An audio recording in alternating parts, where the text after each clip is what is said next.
CIN, what's happening? How are you doing, sir? Thanks for inviting me. Oh, you're very Pleasure welcome. to be here. Yeah, thanks for reaching out to me. After I saw what you were working on, I absolutely wanted to talk to you to learn more about it. It got me very curious. I'm really into stablecoins myself and the PDI narrative. So, yeah, tell us a little bit about yourself and how you got into crypto, and then how you got into HEX or Richard Heart. Yeah, sure, absolutely. So I got into crypto. I think I don't think I'm sure. The first coin that I bought it was Dodge. The date I'm not sure. Yeah, I think it was 2015, something like that. Because I remember that the price of Bitcoin was about 300 euros at the time, and I was like, yeah, I'm not buying Bitcoin. It's too expensive. So I'm gonna buy into this Doge thing.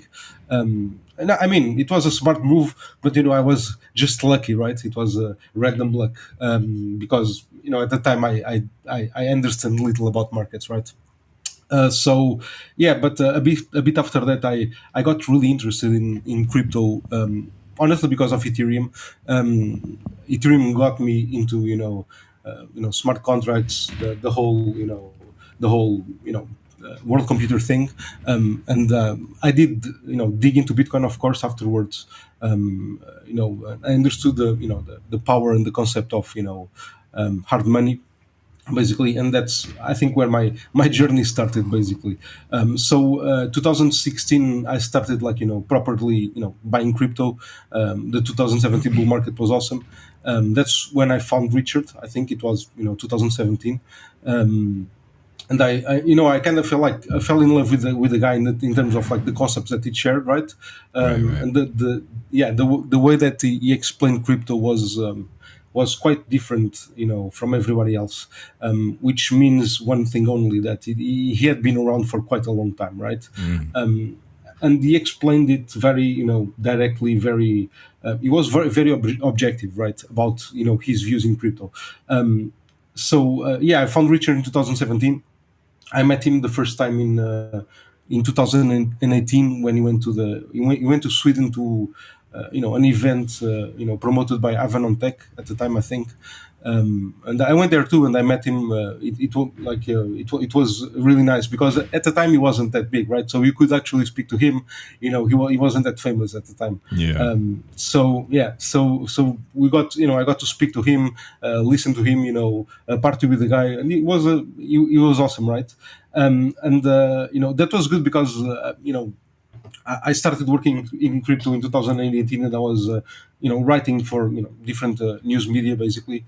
Which news Coinbase, media? Cointelegraph. Yeah. Okay. So Cointelegraph. Okay, cool. yeah, Cointelegraph. Like the one that I write the most was Coin Revet, which was good because it was syndicated to Yahoo Finance, despite being a small media, Yeah. news media at the time. But it was good because they were syndicated to Yahoo Finance, so all my publications went to Yahoo Finance, and this was very important because I think I was the first person to ever write about HEX, that got syndicated to Yahoo Finance. So the first articles about HEX were mine, before HEX even launched, right? Oh, wow. And that's probably the thing that I'm the most proud of, like in my crypto, like in my writing crypto journey, let's say, because I also participate in a lot of different projects. But regarding my writing, crypto journey, that, like, I wrote 2 articles about HEX. Like, at the time they got syndicated to Yahoo Finance, and I mean, for me, those were probably the best things that I ever wrote. The best alpha that I ever gave to the boomers, let's say, because those are the guys who read Yahoo Finance, I guess. Right. I also got to interview Richard Hart, which was awesome. The interview is up. You can watch it. There are sound issues because I had a couple of sound issues at the time, but the interview was is still up. Bitcoin $100,000. I think it's the title. So I hope, this bull market, we're actually going to see that. Bitcoin 110k. But yeah, so I got to interview Richard Hart, and I as I was saying, I participated in many different projects. I went to research, associated to universities, and I published 2 scientific papers on crypto and blockchain. One of the papers was published at IEEE. It's the largest engineering journal in the world, and it was about cryptocurrency protocols, and how they we basically looked at the trilemma, and the trilemma proposed by Vitalik Buterin, where the what proposed security. by him? The trilemma. So basically, the trilemma means that exactly. So you cannot have secure, decentralized, and also a scalable cryptocurrency protocol. So we looked into the ones available at the time. It was 2020, I think, and we compared them basically. I also collaborated with Matti Greenspan in a project that I think he still has, and we were working with different projects. Matti Greenspan, he's a trader. Yeah, Matti Greenspan. Yeah, exactly. Okay. And Quantum Economics, it was the name. We collaborated with different projects like Bybit, 1inch. I mean, I don't know, many different projects, doing different things like, technical analysis, market reports, I don't know, a bunch of different things like protocol analysis, for example, for 1inch. I did a bunch of different things. And then later, 2021, Fred Antunes is like the most well-known crypto guy in Portugal, I would say. What's his name? Is Fred Antunes. Okay. He founded the first blockchain association in Portugal. He joined crypto like 2011-12. He was trading Bitcoin for World of Warcraft coins, a bit retarded, but at the time it was worth it, I guess. He invited me. He joined Real Fever. It's a Portuguese project that it's related to football basically, and he invited me to build NFTs because he was buying rights. Cristiano Ronaldo's first goal in Sporting, stuff like that, old videos. It's similar to NBA Top Shot in a way. And basically I joined in late 2020, and we developed the marketplace, the NFTs, all the smart contracts, all that stuff. And the project, it's still pretty big. We got at the time about 8 million in VC funding. We made partnerships with the Spanish Football Federation, German Football Federation, with Italy. We have drops from many different countries, from old moments of football, right? Cristiano Ronaldo first goal, Rivaldo, Ronaldo, all the old stars, right? Mm-hmm. We also developed the game for the NFTs. So and that's what I've been basically involved with the past 4 years, let's say. But being a crypto guy, and a Hex lover, because I joined Hex before it was Hex. When it was Bitcoin Hex, I didn't participate much in the discussions, honestly, because at the time I was mostly observing, let's say. I did write those those articles about Hex, but I wasn't discussing much in Telegram. I've never been a guy to spend a lot of time in Telegram. So I wasn't participating that actively in the discussions, but I was following Hex since the beginning, and Dev Kyle, all the changes that he did, etc. It was really, really great to see Hex being born out of nothing, and the ideas that Richard Heart had changing over time, with the problems he wanted 30 years stakes, right? But the blockchain couldn't handle it, all that stuff, right? It was really a great time. People were really it was like a religion, right? And I think it still is. I think that's actually the power of Hex. I think it's still exactly 100%. I think still is for sure. It's like what Bitcoin was in the early days, and everyone was like, "This is not going anywhere." Every top would be like, "That's it, it's over. Your Bitcoin," and the cult was just not shaken at all. Exactly. Yeah. And I think honestly, Hex has the same feeling, right? Or still has. In the early days, of course, it was a bit different, right? There was only Hex, no PulseChain, no PulseX, no Ink, no other things, right? So the focus was only in one coin. So why do you think? Sorry, why do you think Hex has that feeling as well? What is it about Hex? Hex itself, not the community. Just Hex as a protocol is pretty. I mean, I think it's so simple to explain, right? That Yeah. people are like they're confused because it's too simple, right? You just take the coins and you mint coins. That's it, right? And people don't understand what's behind it. The T-shares mechanism, like they don't understand all that because, like Richard created concepts that now are being like further developed, like soul-bound tokens. T-shares are soul-bound tokens, right? Like he developed that concept like in 2019, let's say, and like many more things, right? But for this is just an example, right? Yeah.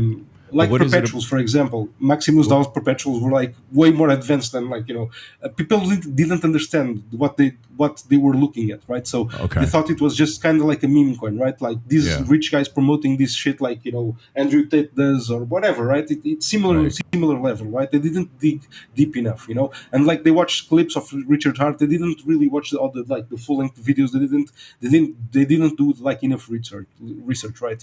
Right. So because it's always easier like to just believe what somebody else tells you, right? Than just Right. look for yourself.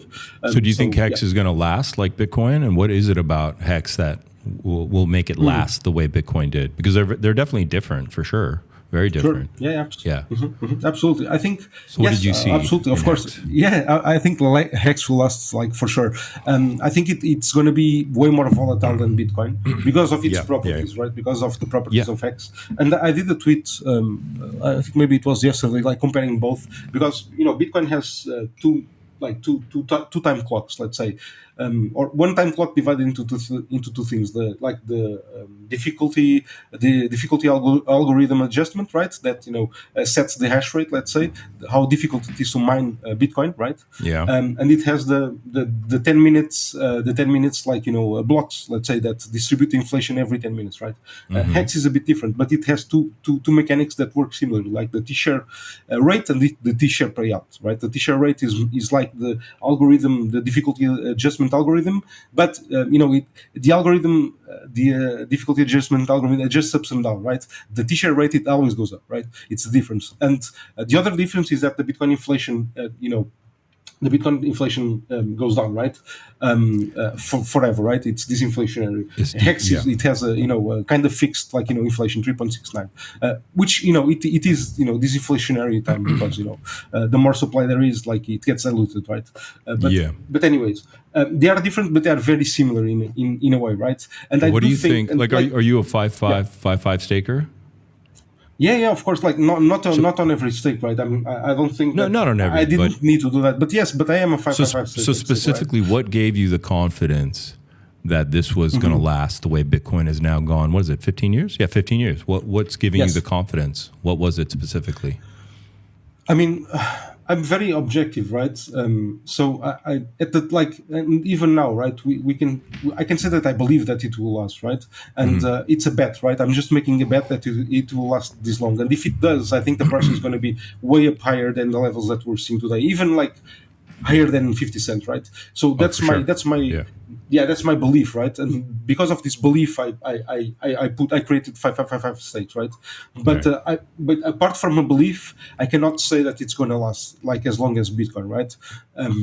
I hope it does, right? But it's still a belief, right? I don't have enough information to know that it will last that long because right now it's still down minus 99%, whatever. So we need to see X go up and regain the confidence of the OGs and the people who are staking so that they can believe in the plan that they originally made, right? Because it's Okay. fine to doubt your own decisions, right? I don't think that people are like, oh no, now you're doubting because X is down. Like that's normal. Like people do that. It's okay. It's understandable because they had a lot and now they have a little, right? So it's understandable that they want to change their minds. But if they see Hex doing that again, they will like, okay, I made the right call, like in the beginning. Because like, look, it's always better if you can time the market perfectly, right? But I don't believe like people can do it, right? I believe some people can do it The more fantasy, constantly than yeah. others, of course. Yeah. But like generally, like most people won't do it. Like when did you get into crypto? At the worst possible time, almost for sure, because that's when people get into crypto, right?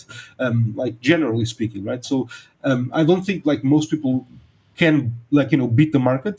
So it's Right. always like Richard is right. It's always best to just be in the market, right? Timing the market is always better than timing the market. So just like that's why I think like this Hex idea of staking, but you're not really staking. You're destroying coins and minting them in the future, right? You're doing your own work. So like all these concepts that Richard created, if they last, right? If Hex lasts in terms of price, if people believe in this concept and buy it again, and if the price goes up, yes, I think that will be.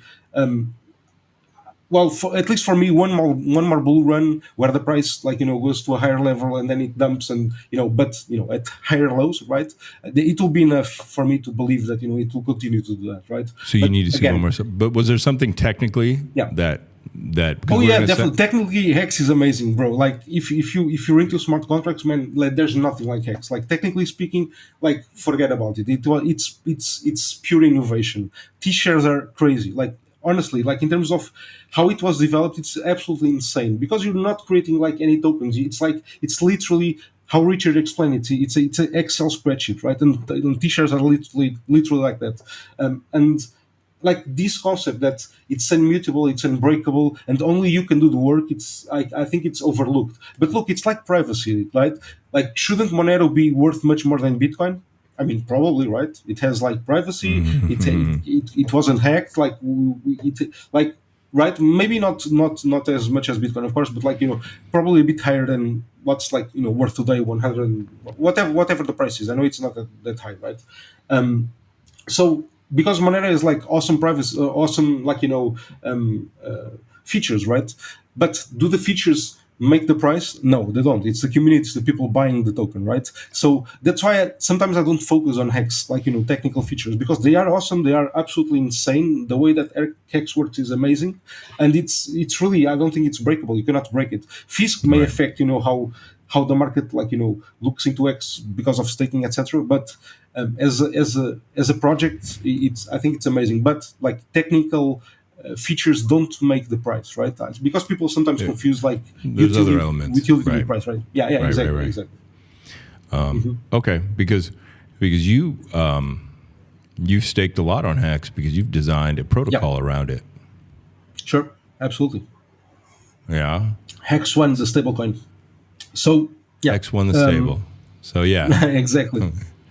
So that's why I was Hopefully asking you the it will be stable. technicals because you've created something around it. Now, where did this idea come about, and how long have you been developing it, and what is it? Okay, so like the idea came about like about 3 years or so. 3 years. Okay. Maybe even earlier, like after because again I joined X pretty early. I had a lot of time to think about Hex and stuff that could be built around X, right? So after the perpetuals were released by Gold Key and Deepcatcher, and especially after Hedron, I think probably it was Hedron that made me think Hedron is so close of being the potential of a stablecoin, right? It just needs like some sort of Oracle and liquidation engine, right? Because they already like tokenize T-shares, they already have a liquidation, but it's paid in Hedron, right? It's not really a stablecoin. So Hedron actually gave me the idea that it could be possible to do, and also the perpetuals, because one of the things it's not available on this version yet, but one of the things that absolutely makes sense is have like perpetuals as collateral because they are staked Hex, like the hidden HSIs, right? So like the idea that you can tokenize T-shares, right? It opened up the doors for why not a stablecoin? Because like for me it was simple, like T-shares are the perfect collateral. It's always gaining value in unit terms, right? You're always gaining more Hex. I know that the value of Hex in dollar terms fluctuates, obviously, but in terms of units, it's always growing, right? T-shares always producing more Hex because the T-share payout goes up. So I thought, this is like staked ETH, right, as collateral, but much better, right? Because staked ETH, you have the middleman, you have like a bunch of other problems and things that might go wrong, but not Hex. Hex doesn't have any of that shit, right?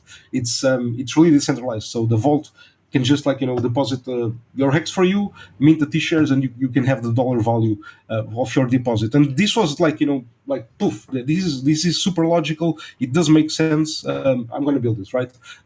So this was basically the initial idea. Yeah. The way that evolved basically. Because this is a stablecoin, right? Because this is a stablecoin, it has specifications, right? So the first decision was what type of oracle are we going to build, right? And again, I started thinking about the project 3 years ago. Like development, we had, I would say, two main versions, right?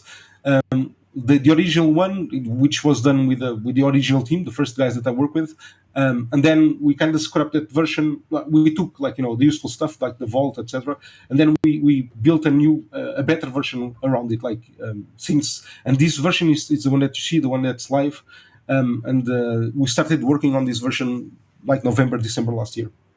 So the first version was already audited by Certic, so we tested it. It was working fine, but Very we had cool. to, yeah, we had to add, like, after, like, having meetings, having a meeting a call, let's say, with Axis and Johnny Sachs, because we wanted to test the community as well, in the sense of, do you guys think that this could work without a liquidation engine in the back, right? And the conclusion that we thought we had, and that Axis and Johnny Sachs also agreed, was that probably without the liquidation engines, this is just going to turn into a perpetual, right? Like Maximus, for example, where the price will not be, will not be one. For the simple reason that people prefer to just take out the present value, and not wait the 15 years. So that's why we knew that they were right. So we had to change some stuff, and that's what we did basically. We had the liquidation engine, and we improved, like, things on the price feed as well, and other mechanics, because one of the things that we did was we separated the deposit from the borrowing. It's like a hidden exercise, right? So you get to mint an NFT first, and this NFT allows you to borrow X1. Okay. So this means that when we build a new version, you can just migrate your NFT, right? And you can use it on the new version, right? So they will be connected basically. So because, and why am I already talking about the new version? Because this version works, but it's super simple, right? And this is critical that people understand, because we had this fallback, which is, look, if the peg doesn't hold, and I'll talk about the mechanics that we added for the peg to hold. But if the peg doesn't hold, this is a perpetual, right? It still works, it's still fine, right?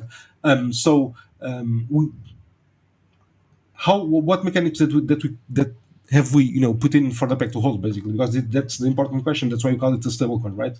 So besides the liquidation engine, which activates when the health ratio. Okay, let me start from, probably I'll start from the beginning, how the process works from scratch, because I have a tendency to be all over the place sometimes, and I apologize in advance for that. But that's how my brain works. It's not really my fault. I'll pull you back. I want to really get us to talking about this phrase, stablecoin backed by T-shares. Tell us. Okay, sure. The mechanics of that, Sure. why T-shares, and really part one here. Okay, yeah, sounds good. It's a very good question. So stablecoin backed by HEX T-shares. Because we love PDI here, right? So no, and I love PDI. Stablecoin. Before I even go into X1, let me tell you why I like PDI and why I think that, because cool. I think it's because it's, I think it's like it's overlooked, right? Like it's right now, PDI is a meme coin, right? We need to accept that it's a meme coin with the potential of being a stable coin, right? And this is very interesting. This is very interesting, because it does have the mechanics, the PDI code. It does have the mechanics to be a stable coin, right? It's not a stable coin, right? It's not pegged. The collateral in the vault doesn't match the amount in circulation, etc. So we know it's not a stable coin right now, but it does have the features to be a stable coin, right? And this is what I think is very interesting. And my logic is not that technical. It's not related to the Tropa Dev, none of that. It's way more. It's something way more simple than any of that. Which is, look, Richard. For me, at least, Richard is a genius, right? He's like a god king. That's how I think of him. And I don't think that he's like, he would make bad decisions just because we would be afraid. And what do I mean by this? Like, look, I mean, when did he change? When did he swap his DAI for ETH? After the fork, right? So after the fork, why? Yeah. After the fork. So there's a reason in my mind that he wanted to keep that DAI. Right? He knew that the perfect time to swap DAI for Ether wasn't when he did it, right? It was way before that, right? But everybody knows that. He knows that too, right? We all know it. But what people are not considering is that there may be a reason for that. There may be a reason for him not to swap his DAI before the fork. And that reason is maybe he wants that DAI. He wanted the copy as well, right? And what reason could that be? Like, look, guys, this is super simple. If you are Richard Heart and you are going to make a fork, right?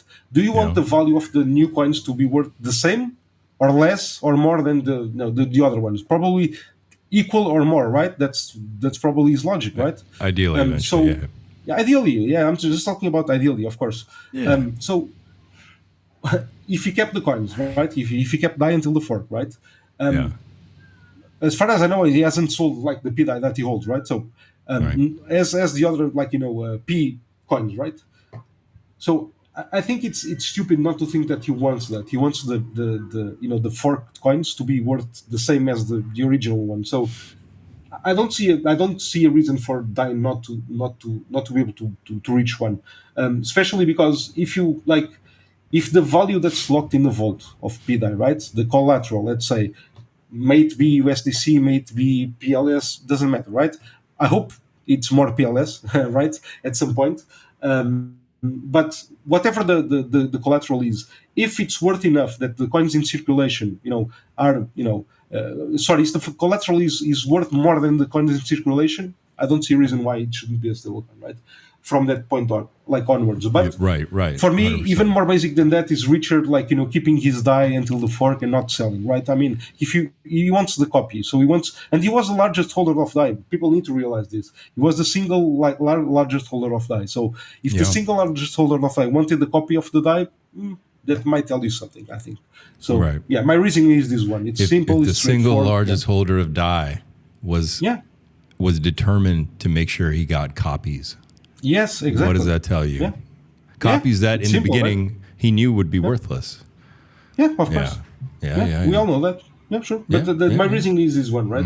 And it's like maybe you didn't want to be forced to buy any of the P coins, let's say, at least the P, the most important ones, let's say. Maybe he didn't want the market to see that. So the only way that he had was just to keep the coins, right? And of course, I'm just speculating. This is just purely speculation. I started by saying P is a meme coin. It's not a stablecoin yet. So, it is what it is. Fair enough. But I do think it has the potential, right? It does. And I hold P and I bought a lot of it in August last year at the best time. So I mean, I cannot complain. I think it's a very interesting narrative, and and honestly, I don't think why people attack it.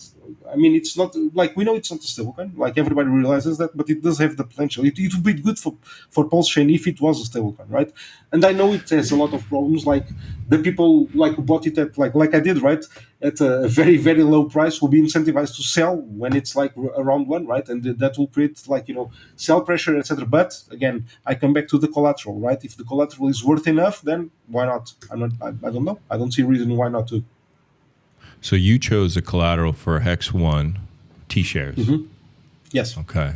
What's that design like? It's harder than a normal stablecoin, right? Especially because we the protocol stakes the T-share 15 years, right?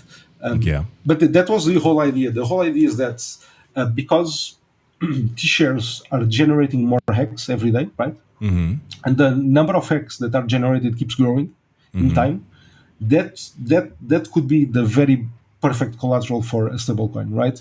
And of course, again, I come back to the point that we know that the US dollar value of the T-shares fluctuates, of course, obviously. But if you have a stablecoin that consumes T-shares, just locks them up, right, for 15 years, right, and it grows, what will that do to the price of Hex? I think it will help, push the price of Hex to higher levels because a lot of Hex could be staked, right, for 15 years. And you can borrow the present value of Hex, so you're good. You can still spend if you want. And as the price of Hex goes up, you can borrow more without adding collateral, right? So I mean, it's a simple idea but very powerful, right? And it all starts with the T-shares as collateral again because of this concept that they generate more Hex, right? So the collateral is always growing in unitary terms, right? In unit value. So. Explain mechanically what you have to do to keep that collateral tied to your stablecoin. How are you tying it to T-shares? Okay, that's a very good question. The T shares in this version, the T shares are basically your health ratio, right? Yeah. What do I mean by this? I mean, because let's say you deposit one hex, you know that in 50 years that one hex is going to be worth like 4 hex, let's say. Okay, this is Yeah. not the actual ratio, but for like simple math. Okay, so this gap, okay, this gap is basically your health ratio. What do I mean by this? I mean that you start with a when you first deposit, you get to borrow this NFT, right? The HDT. You Okay. sorry, you when you deposit Hex, it gets staked and you receive this HDT, and this HDT has a maximum, borrowing power. Let's say that's related to the dollar value of the X that you just put in, right? And you're Um, staking the hex on this yes, platform. Okay. exactly. And you're And the pulling vault out, stakes the Hex. and in return, you get HDT. Now, in return, you No, get you get X1, right? The X1 tokens, you which get the are let's say stable. that you deposit. Yeah, exactly. This one is the stable. So let's say I'm going to give you a straightforward example. It might be easier to explain. You deposit $1,000 worth of X, right? $1,000 worth of X. So when you deposit $1,000 worth of X, the protocol will, deposit that X into the vault for 15 years. You receive this HTT, and this HTT allows you to borrow 1,000 Hex one. Okay, max 1,000 Hex one. Okay. There are conditions, okay, and I'll speak about them, but this is like the simple process, right? Okay. So far, So so good. yeah, so far so good. So immediately Yeah. the protocol makes a 5555 stake with your deposit, and you Yes. get the equivalent back in the stable, which you can spend now. Yes, you get Use. you get Okay. your initial Hex deposit. Okay, you don't Yeah. get the value of your final T-share. The value of the final T-share is your health ratio. Okay, it Got works you. as the gap. The gap. Yeah. So basically, because we have this difference between the X that you deposit today and the X that's going to mature in 15 years, you have right now you would have like a using the example that I gave you, 1 hex to 4 hex in 15 years, you would have a 400% health ratio. Okay, this means that if you borrow the max amount, your health ratio is going to be 400%, considering the current price of X. Right now, as the price of Hex Say that one more fluctuates, right, time. Your health ratio will be what? your health ratio will be the difference between Yeah. the amount of X you deposit today and the amount that's generated in 15 years. Got you. That Okay. right now is about That difference. 400%. Yeah. Okay. Okay. Yeah. So basically, and you can borrow the dollar value of the Hex that you deposited today. Okay. Yeah. So when you do that and you borrow the max amount, you get this health ratio, this initial health ratio, right? And I'm considering the price of Hex hasn't moved yet, right? It's still the same price, etc., right? As the price of Hex moves up and down, let's say down, the health ratio goes down, right? So if you're max Right. borrowed, and let's say that the price of Hex drops 50%, your position can be liquidated, right? And this means Okay. that somebody else can pay the debt that you borrow for you and If take the value of your stake. original, the hex price or the T-share value goes 50%. The Hex price, the original Hex price. If that goes below 50%. But For example, yes. wouldn't we assume that the game theory is being set up for hex, that it's going to have these 97, 98, 99% swings? Maybe. I don't know. It did once, but Bitcoin also did it in the beginning. Like it had 90% It was more volatile swing, in the beginning. Yeah, that's true. Yes, and yes, then it got less, more stable. This is Okay. exactly. And I think Hex again, Okay. it will keep being a bit more volatile. When I say bit, Yeah. probably more volatile than Bitcoin, but maybe it won't have another 99% drop, right? Maybe next time it's just going to be 80% or 90%, right? Got Who you. knows? I don't know. But yeah, of course it's going to be volatile. So that's why you always need to be careful when you're playing with stablecoins, right? Because Right. if there's a So- lot of volatility, you can risk losing your position. So if you've withdrawn the Hex One stablecoin 1,000 and you've timed it poorly, and now you see a drop coming, Yep. and you're about to pass 50%, can you collateralize it again? Or like how would you? Pay, Can you no, you can pay back. You just pay back the debt, and you're good. You just pay back the Hex one that you borrowed. Yeah. Oh, got And got don't you. need, Yeah, like, yeah. Obvious, and easy. if you don't need to pay back like the entire amount, right? If you pay back only half, your health ratio, like, doubles, right? Oh, that's cool, man. So That's cool. And that's of course. simple. I like that. So you need to be Yeah, simple. awake and It's super aware. simple. It's super Yeah, simple. yeah, yeah. Yeah. And in the future, there might be, like, people who buy, like, who build bots and stuff, like, to manage that for you if you want, right? And It's not what's the like, yeah. right bots? Yeah, 100%. But what's the timing of when the protocol defaults you? Like, is it a 1 day swing, a 200 week swing, a month swing? What is it? No, it's about no. Okay, that's a good question. So You understand? we have a swap mechanism. So the price feed has a swap mechanism. So time weighted average price. And when I say the price feed are contracts built within this protocol. So we don't use Chainlink or anything. We use PulseX V1.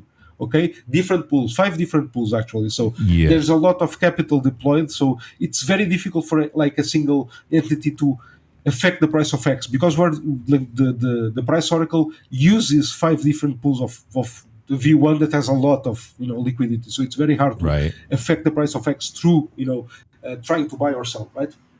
To try to get more Hex1 out of the system, for example, that's very difficult to do.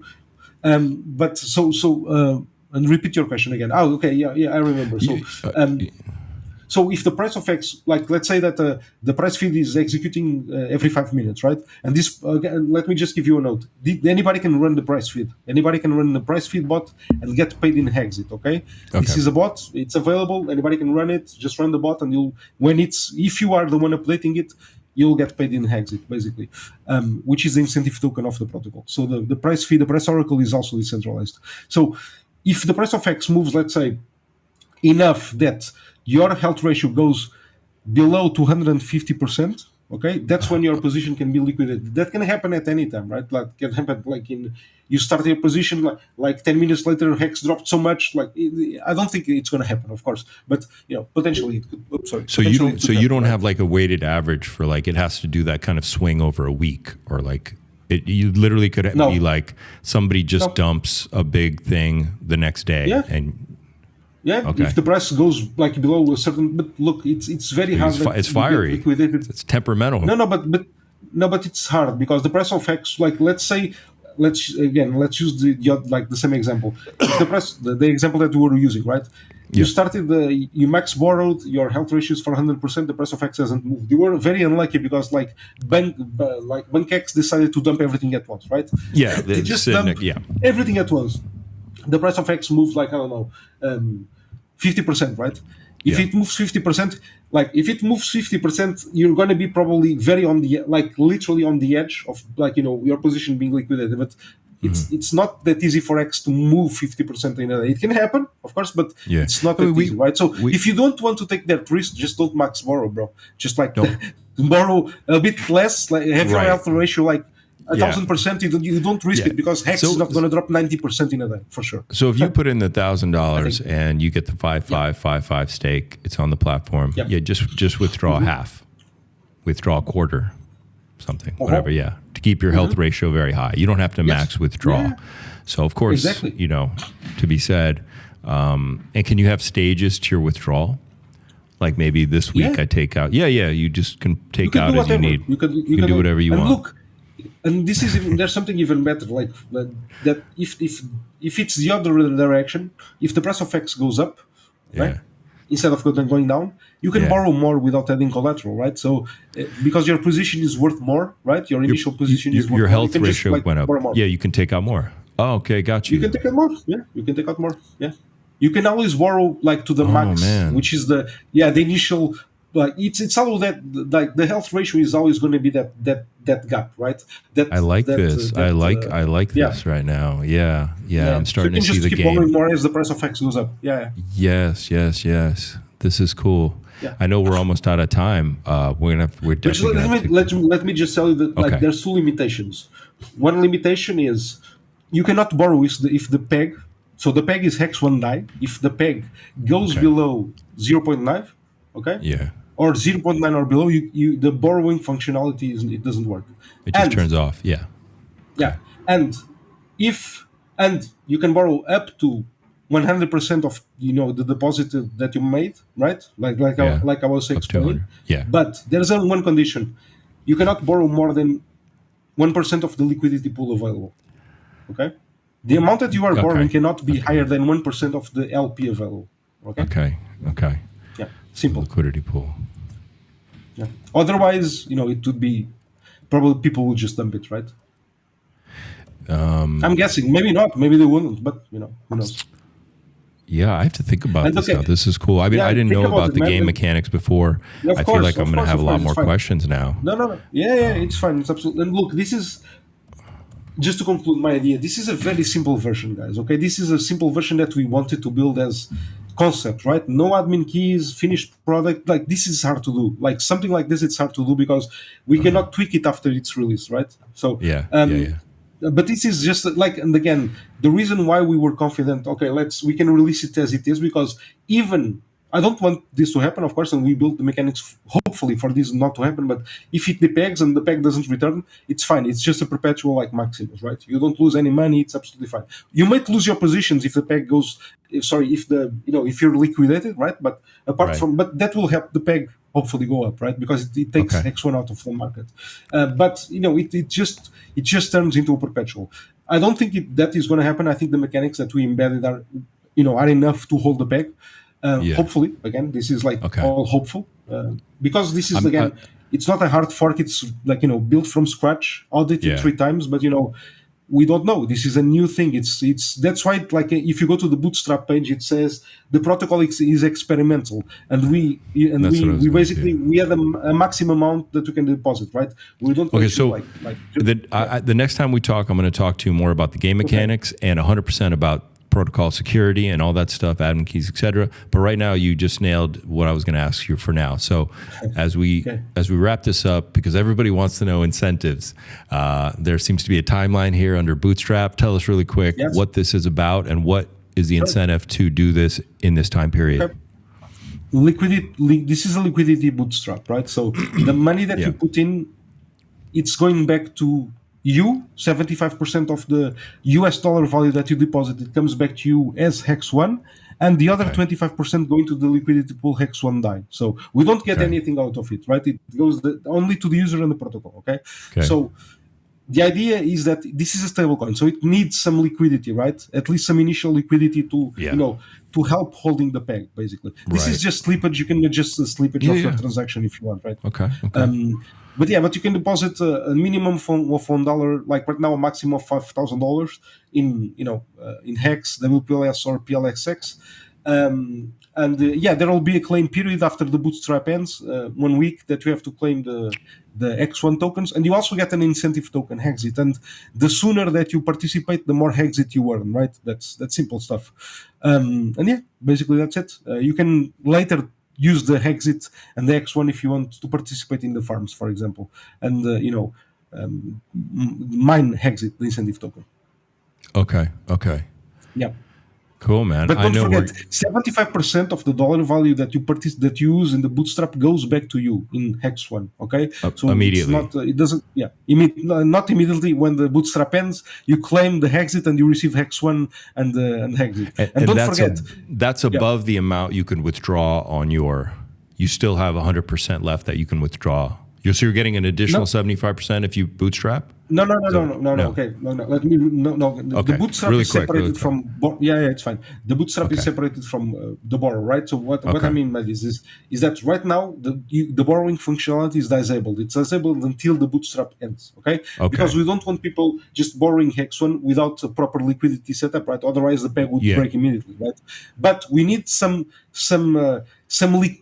initial liquidity, to bootstrap the protocol, because this is a stablecoin, and the higher the liquidity is, the harder it is to move the peg, right? This is 100%. Concept, What's your TVL right now? Are you allowed to share that with us?